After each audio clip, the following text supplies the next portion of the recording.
During the Vietnam War from 1965 to 1975, the U.S. dropped more bombs on this small country than in all of World War II. They killed 2 to 4 million people out of 45 million, about a tenth of the population, and injured millions more. Quang Tri Province, a poor rural area on the Ho Chi Minh Trail at the DMZ, was pounded day after day because it bordered North Vietnam and was here that the North Vietnamese troops and supplies entered the South.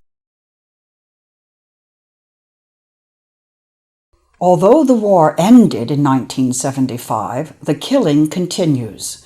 While most bombs exploded when dropped, some are still intact. Cluster bombs, napalm, and more. They're called UXO, or unexploded ordnance. They can be anywhere, under leaves, at fish ponds, rice fields, on the road.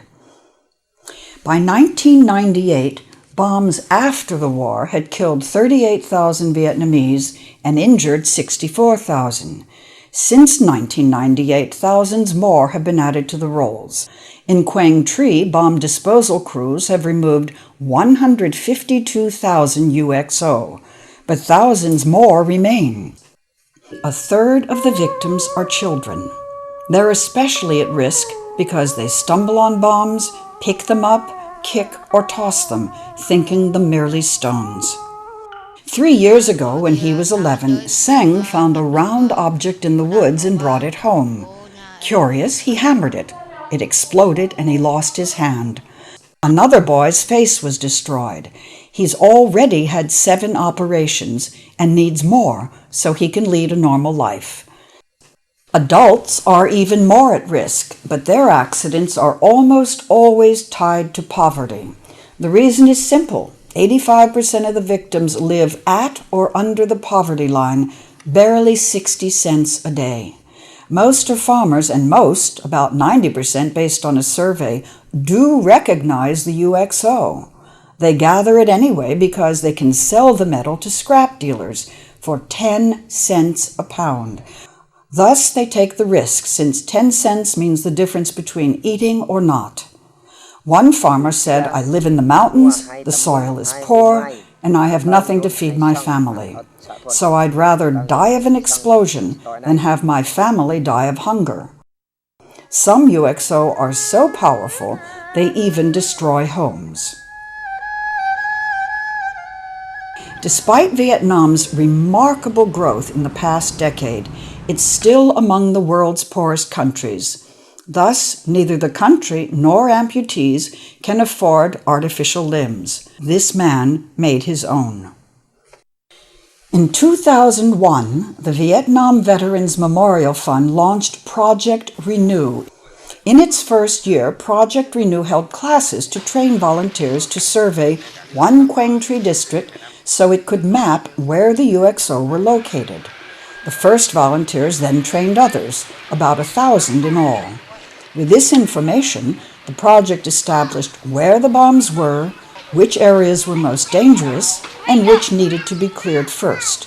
As part of a second survey, it trained healthcare workers to make a census of who and how many people were injured, if they'd gotten artificial limbs, and how great was the need.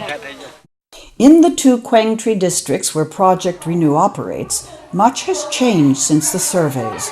The biggest success is with children.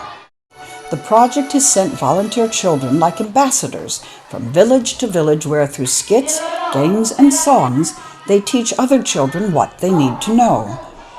The game, where children are invited to write in the names of the bombs, is a smashing success. In fact, children as young as 7 can name the many types of UXO. While this is a sad reality, the lessons save lives. The project has also been the main source of support for the Dong Ha Hospital unit that makes the artificial limbs. This has been critical since the unit, the only one in the province, was closing, as it was running out of funds. Now, with materials that seem incredibly basic, the unit fits about 140 victims a year. This man lost his leg and fingers when he was 7. He was playing soccer in a field when he stumbled on a bomb.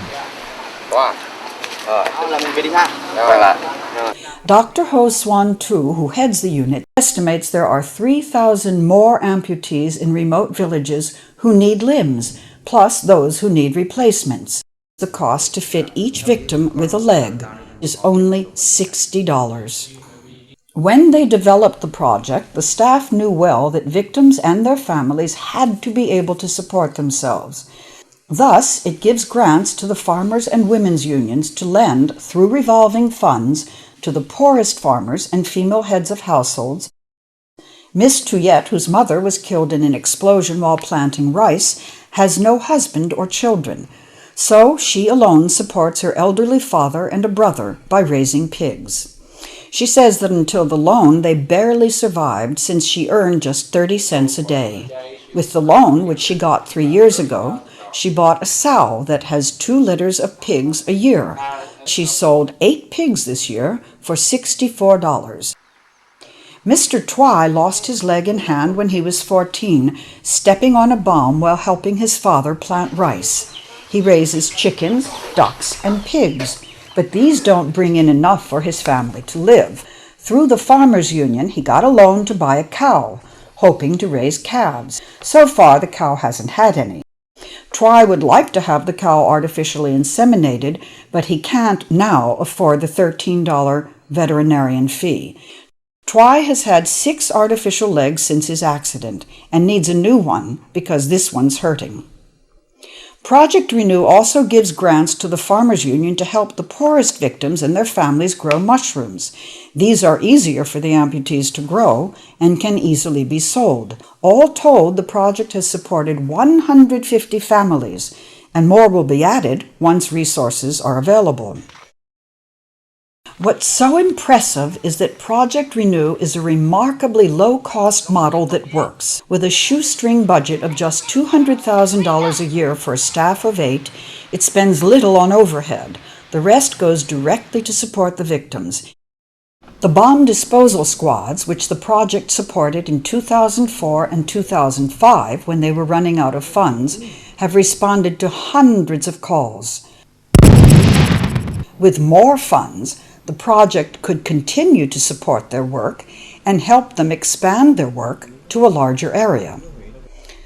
The hospital has fitted 1,000 amputees, which helps them lead more productive lives. Again, with more resources, they could begin outreach services.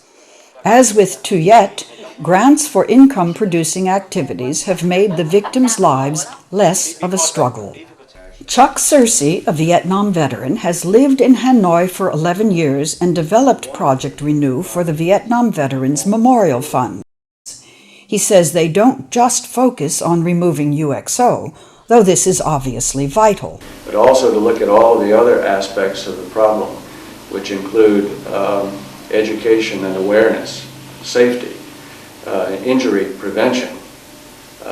If people's lives can be saved before the ordinance is cleaned up and destroyed, that should be done. Searcy says with enough resources, the model can easily be scaled up for the rest of Quang Tri and other parts of Vietnam that still have bombs waiting to explode. The problem is Project Renew's budget is extremely small, with only enough to operate in 2 of Quang Tri's 10 districts. And this is tragic, since the model works. Rarely in the developing world do projects touch the lives of the poor so deeply. With more funds, they could expand to the other 8 districts, reach another 450,000 people, and heal the wounds of all who suffer the dreadful effects of war.